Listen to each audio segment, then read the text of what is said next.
Hello and welcome to Irish TV America, a half hour of good Irish entertainment. I'm your host, Tom Looney, and back again is Elizabeth Conklin. Welcome back, Elizabeth. Thanks, Tom. It's nice to be back. On tonight's program, we're going to continue our profile of successful Irish Americans with an interview with Larry McLernan of the Lytel Corporation. We'll also have another of Thomas Moore's great ballads, as well as sports and events around town. To start off the show tonight, here's John Egan with a song called The Ferryman.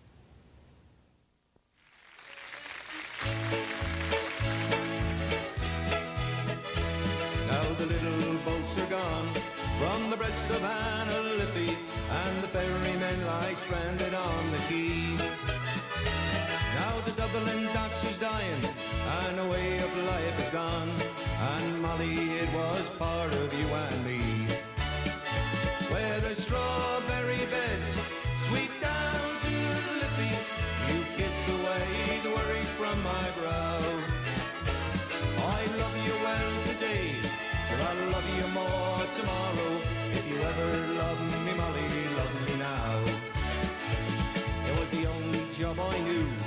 It was hard but never lonely. Ah, the Liffey ferry made a man of me. Now it's gone without a whisper, I've forgotten even now. It's over, Molly, over, can't you see? Where the strawberry beds sweep down to the Liffey, you kiss away the worries from my brow. I love you well today, sure I'll love you more tomorrow. If you ever love me, Molly, love me now.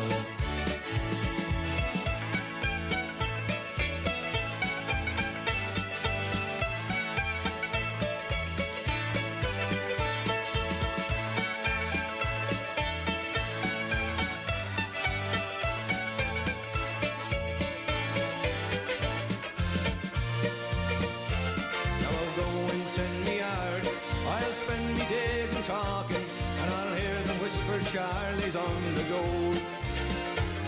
But Molly, we're still living, darling, we're still young, and the river never only hard and soul.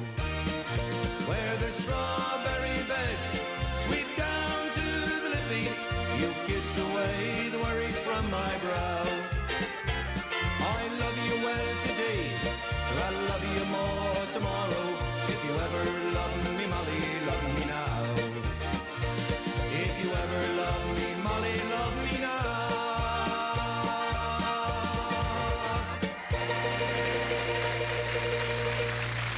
Thank you so much. Fantastic audience. Thomas Moore has been regarded as Ireland's greatest national lyric poet. Performing Moore's song, Avenging and Bright, is the internationally known baritone Niall Murray from the videotape Harp of My Country. The Brazen Head Hotel is unchanged from Emmet and Moore's day. It was here that Emmet and his brother Attis Emmet and Arthur O'Connor and Lord Edward Fitzgerald met and plotted their rebellion. But Moore wasn't the type of man for rebellion. Emmet realised this early on. He was a patriot, but not a conspirator. And he took him for a walk in the country one day and advised him that writing outspoken letters about Irish matters to the United Irishmen's newspaper was the wrong way to go about things. It would only draw attention to what Emmet himself was trying to do. He advised him that the pen was mightier than the sword, and that was advice that Moore himself followed for the rest of his life. At a time when rebellion was actually smouldering in Ireland, he used a legend about a once great Irish clan for his next song.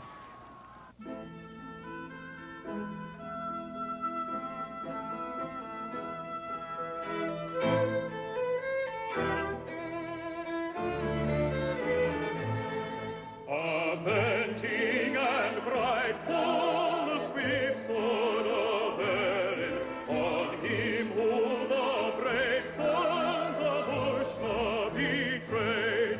For every fond eye which he wakened a tear in, a drop from his heart wound shall be for her blade.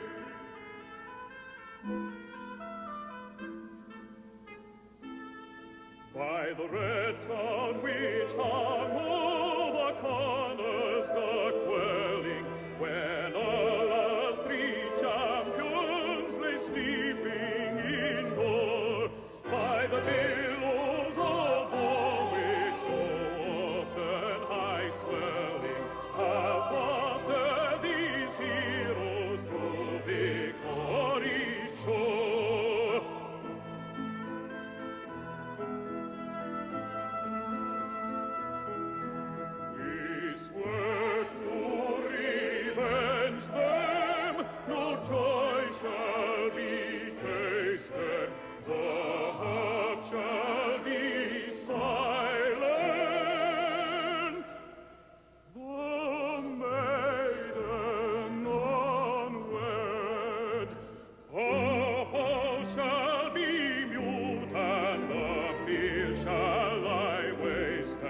till vengeance is wreaked upon murderer's head.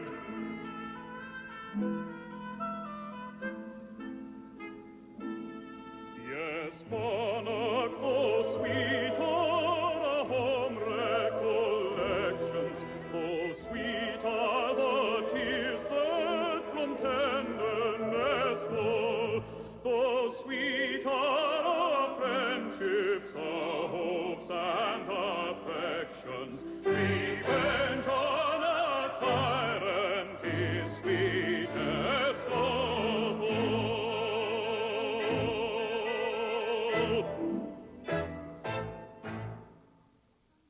Planning a party or banquet? Why not let the Abbey Restaurant and Pub host your event? Groups from 2 to 200 will enjoy our holiday specialties, including steak and lobster.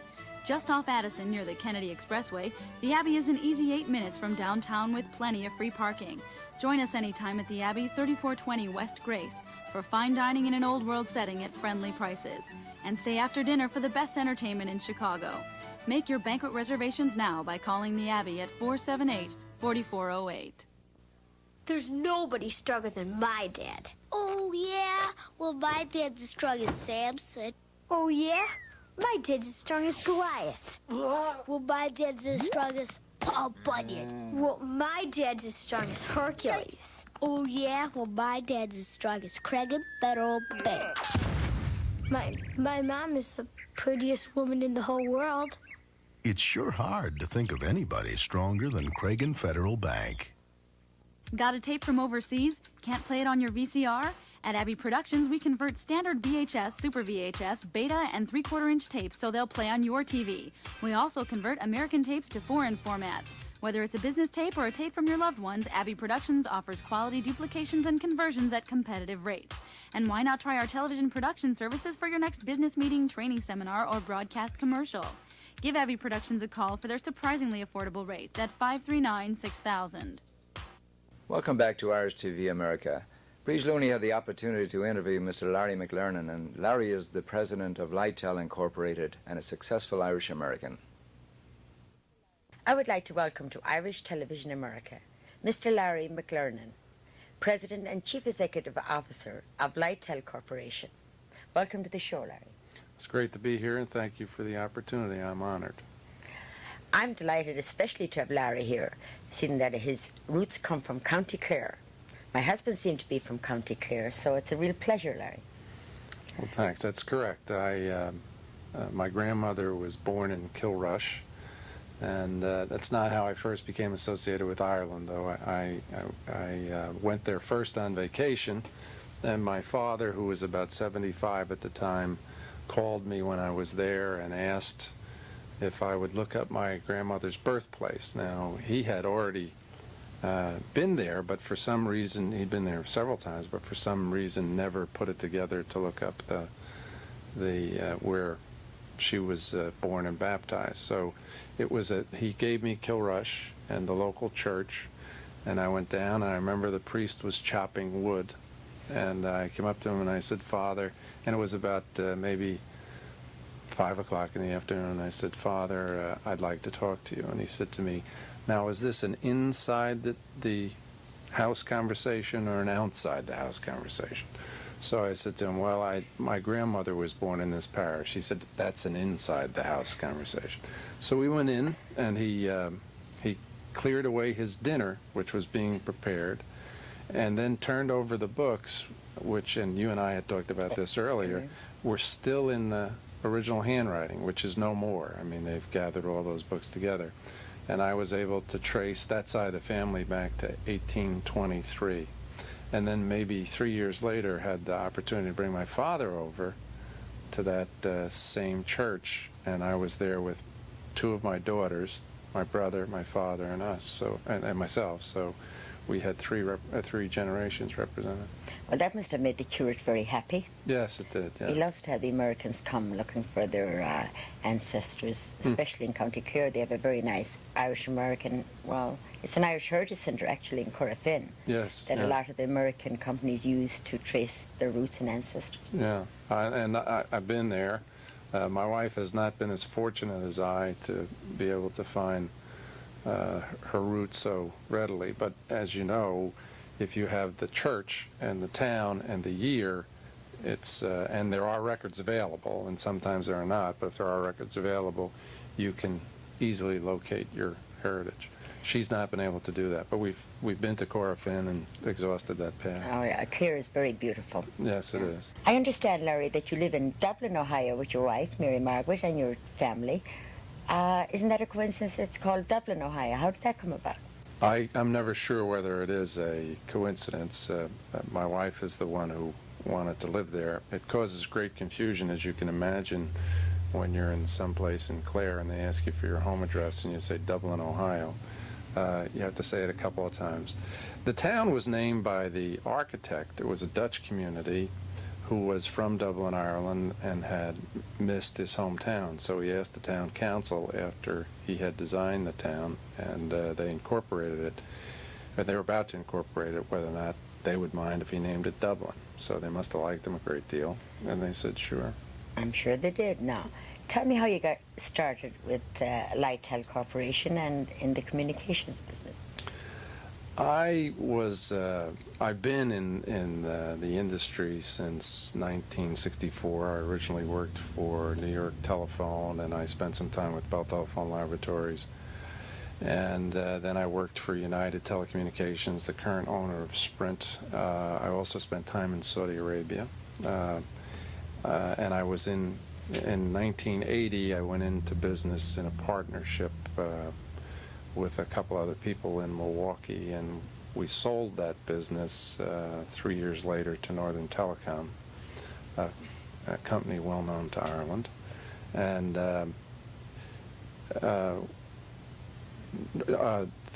after I sold it, I had a little bit of money from the sale. I was 45 years old. I had 3 children in college. I certainly didn't have enough money to live on for the rest of my life. So I was going back into private industry, and I decided that maybe one last time I'd try something on my own. And there were 8 other people with me, and we founded Lightel. Larry, I understand you have 5 children. Any of them involved in Lightel Corporation? Yes, Bridget, but we're rather an eclectic family. I have a son who's in heavy metal in a successful group. He has a compact disc and a tape, and he has a video, and he's been on the Monsters of Rock tour through Europe. The name of his band is Cold Sweat. He lives in Los Angeles, of course. I have a daughter in San Francisco who works for a computer design company, and my other son works with us. I have a daughter who's the mother of our 2 grandchildren. And their names are? Caitlin and Jake.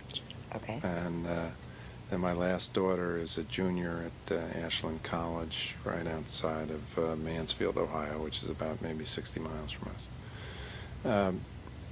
My son, Sean, is involved in the video side of our business. We offer a product now that turns a PC into a video teleconferencing unit. We're also offering a product. We're working with 2 banks to offer a product for video automatic teller machines. And that's a very fast-growing industry. We just founded that company in October, and if God is good and everything goes well, we could have $100 million in orders this year. That's wonderful. Now, for our Chicago audience, please tell us what the market target is for your company in the future. We're a company that really has concentrated on the neglected part of the industry, which is the small to medium-sized business. The big 3 have really fought over the larger customers and have given them all of their attention. We feel that companies of that size have almost the same relationship with industry that we have with the industry, so we understand how they feel.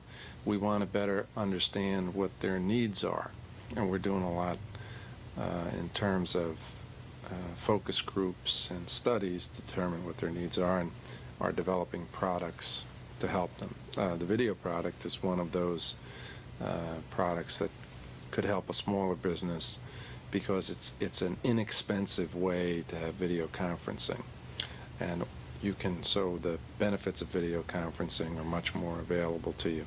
You don't have to build a $300,000 video room. You can just use your PC. 85% of our customers have PCs, so they already have the basic platform in place. That's true. And these are the businesses that really provide the growth to our economy, and they provide 6 out of every 10 jobs. So we want to be able to grow with them.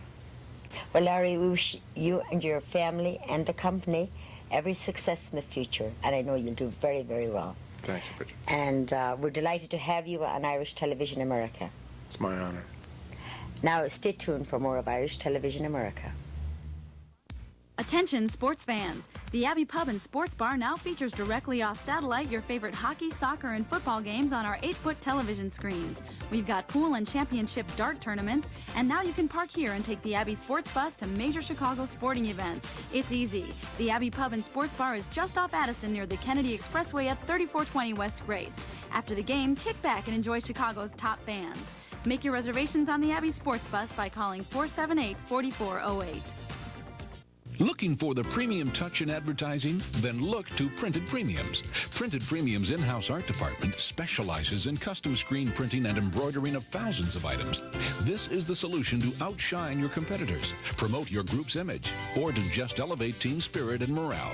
Rely on Printed Premiums to deliver quality products within your desired time frame. For a premium touch, visit one of Printed Premiums' 2 locations or call 1-800-696-TEASE. Got a tape from overseas? Can't play it on your VCR? At Abbey Productions, we convert standard VHS, Super VHS, Beta, and 3/4-inch tapes so they'll play on your TV. We also convert American tapes to foreign formats. Whether it's a business tape or a tape from your loved ones, Abbey Productions offers quality duplications and conversions at competitive rates. And why not try our television production services for your next business meeting, training seminar, or broadcast commercial? Give Abbey Productions a call for their surprisingly affordable rates at 539-6000. Good evening. I'm Bridge Looney with this week's community events.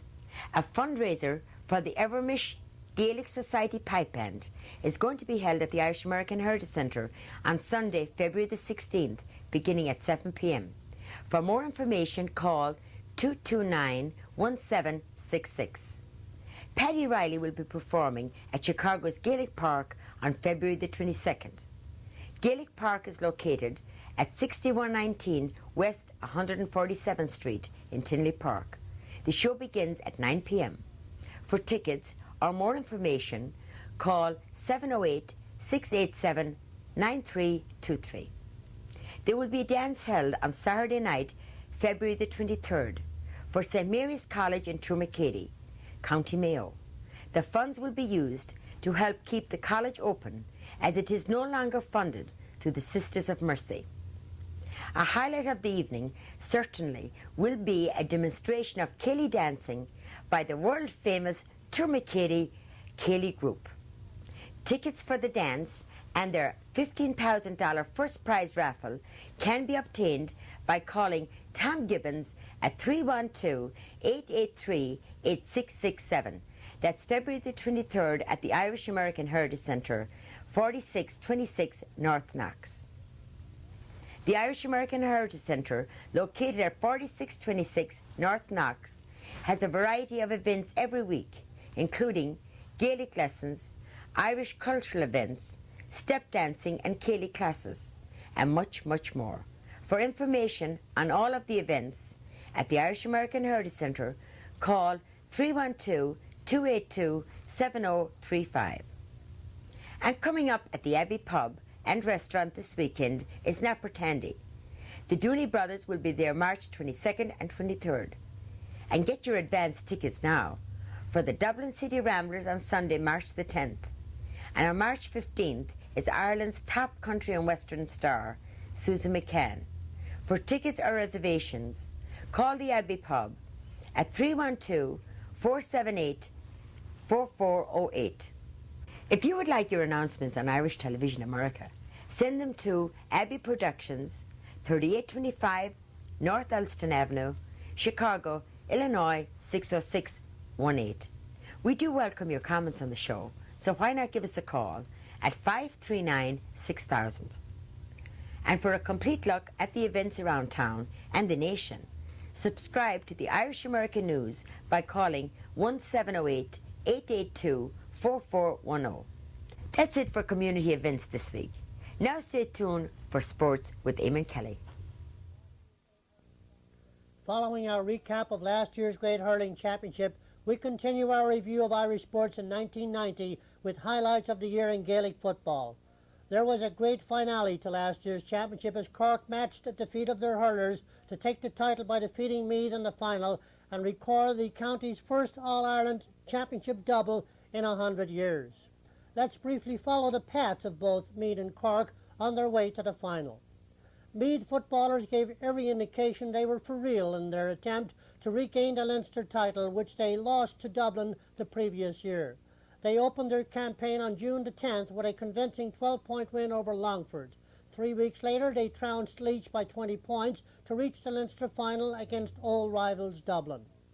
Over 53,000 people were in Croke Park on July the 29th to witness a marvellous provincial final, which was a typical hard physical battle between two good even teams.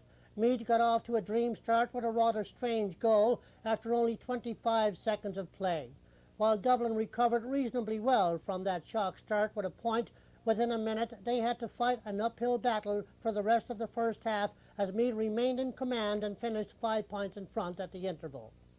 While Meath had the edge in the first half, Dublin controlled the second period, but their offensive line were unable to take advantage of all the opportunities available to them. The last quarter provided